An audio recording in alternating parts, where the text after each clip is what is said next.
Logan. Today we're making ocean snack. And what you'll need is some frosting, some pretzels, which is optional, some goldfish, some graham crackers, and some sprinkles. So what you'll need to do is take some graham crackers and mash them up just like this. If you want, you could get your parents' help to mash them up. And then the next step is to take this frosting and spread it here, just like this. So what's the frosting supposed to represent? The water.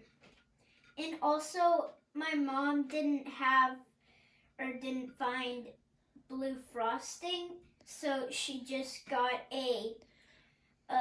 food coloring. Yeah, she got food coloring in a can of white frosting, and then she just dyed it blue. So after you're done doing that, the next step is to put the goldfish on. Oh wait, before you put the goldfish on, sorry, I made a little mistake.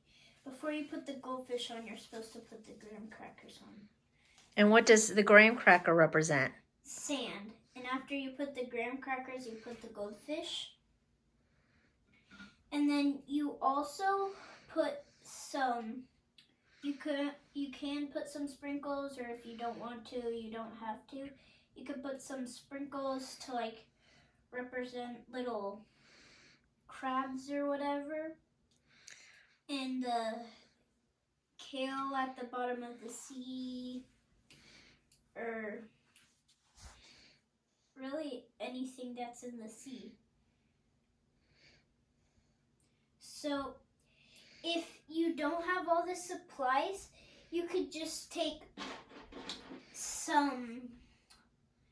a pretzel stick, some frosting, and then a bowl of goldfish, and you could fish for the goldfish.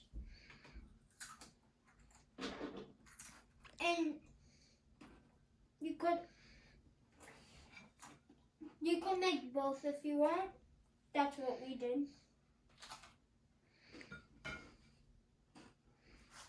They're both really good. Bye, guys.